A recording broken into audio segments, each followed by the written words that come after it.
देखिए, आज रेवाड़ी के सभी जितने भी लोग हैं, मेरे पार्षद भाई बहन हैं, मेरी माताएं हैं, हम सब लोगों ने, क्योंकि सबके पास जितने भी पार्षद भाई बहन हैं, इनके पास भी लगातार रेवाड़ी के लोग जाते हैं, अपनी मुद्दों को उनके पास भी रखते हैं। तो हम सब लोगों ने आज फैसला किया कि हम विरोध प्रदर्शन करेंगे। जो सोई हुई नगर परिषद है, जो सोए हुई यहाँ की नगर परिषद के चेयरमैन हैं, सत्ता के अंदर बैठे जितने भी हमारे सांसद हैं, मंत्री हैं, उन सभी को जगाने के लिए आज हम लोगों ने यहाँ विरोध प्रदर्शन किया है।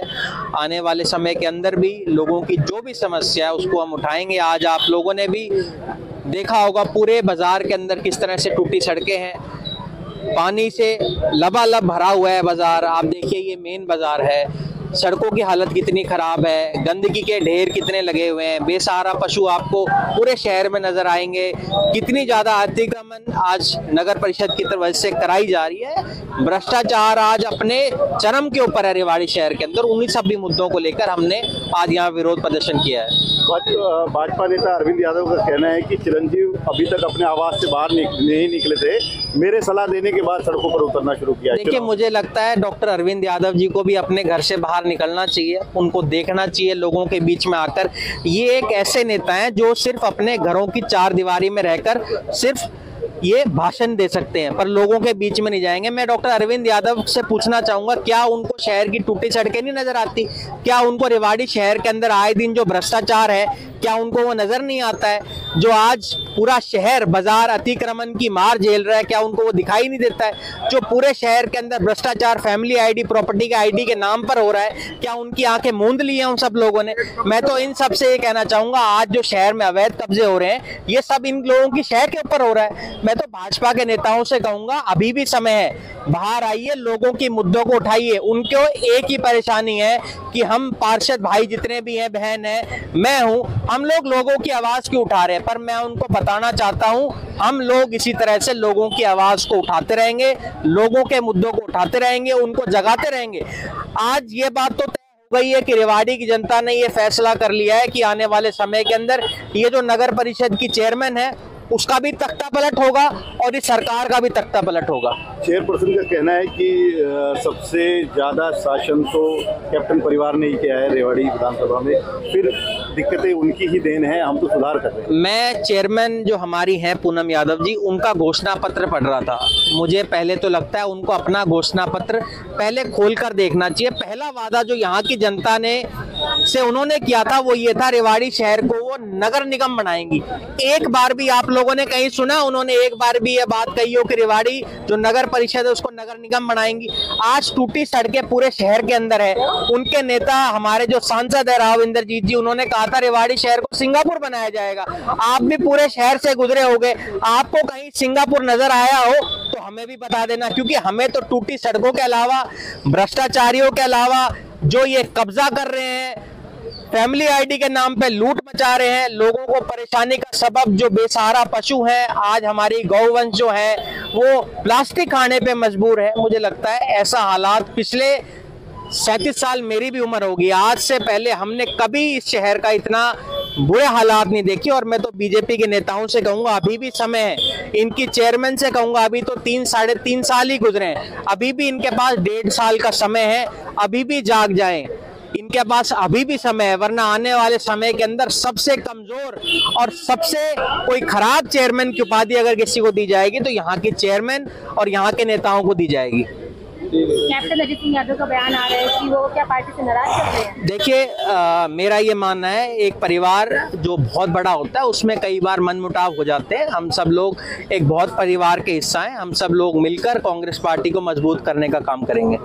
लालू प्रसाद यादव के घर ईडी के संबंध जाए जा रहे लगातार, देखिए, तो बहुत दुखद है कि हम लोग देख रहे हैं पिछले दिनों में लालू प्रसाद यादव जी और तेजस्वी यादव से पूछताछ हुई। एक चुने हुए मुख्यमंत्री को किस तरह से छुपना पड़ रहा है आज के समय में। पहली बार हम लोगों ने देखा अरविंद केजरीवाल जी को लगातार सम्मान दिए जा रहे हैं। मुझे लगता है जो भी आज आवाज बुलंद कर रहा है इस सरकार के खिलाफ, उसको को ईडी का सम्मान दिया जा रहा है। मुझे तो इस बात का डर है कहीं मेरे पार्षद भाई बहन है, इनके घर भी कहीं ईडी का सम्मान बहुत जल्द ना पहुंच जाए।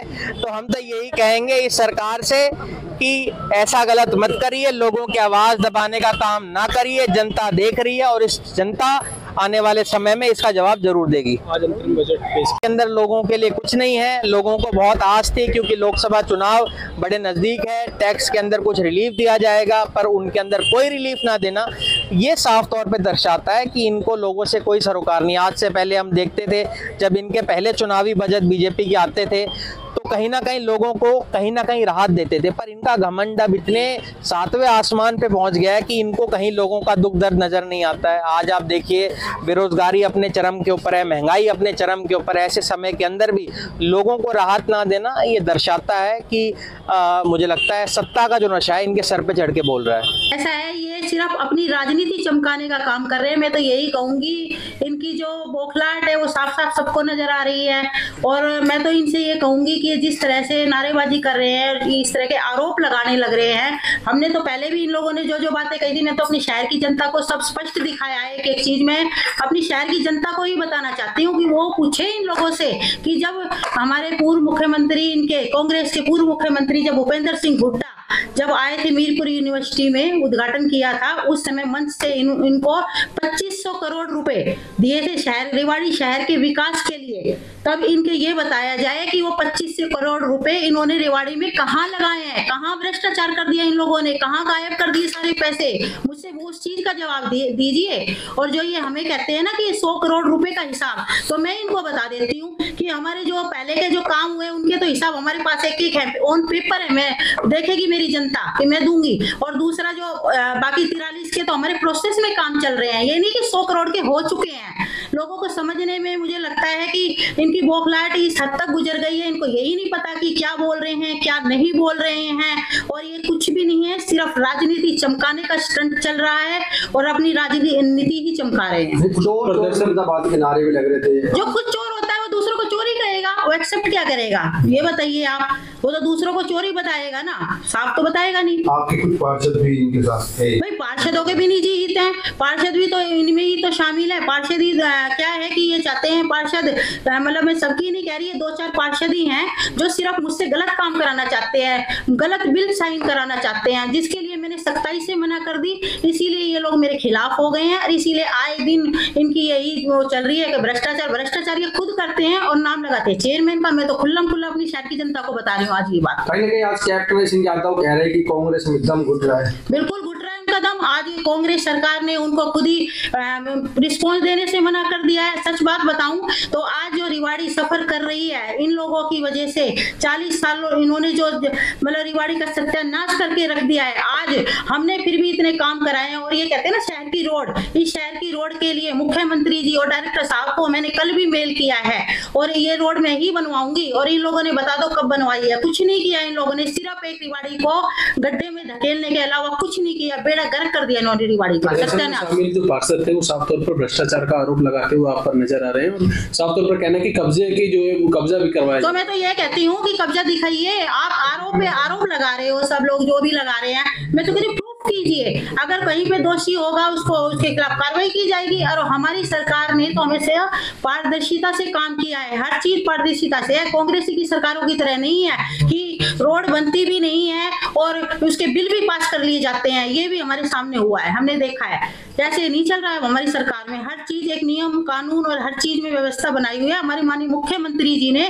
और पारदर्शिता लाने के लिए तो कमेटियां बना दी हैं, पेमेंट कमेटी बना दी है, हर चीज का अपना वो है हमारी सरकार में। कहना है कि जो भ्रष्टाचार का आरोप लगा रहा है खुद भ्रष्टाचार बिल्कुल है। मैं तो खुद कह रही हूँ खुल्लम खुल्ला, कांग्रेस की सरकार में हुआ करता था भ्रष्टाचार। तो आपको नहीं पता है? आज रेवाड़ी चमन बन गई होती, हमें बनाने की जरूरत ही नहीं होती। बनाई क्यों नहीं इन लोगों ने? पहले ये बताइए। पहले तो कांग्रेस की सरकारें खूब रही है, ये बताइए आप।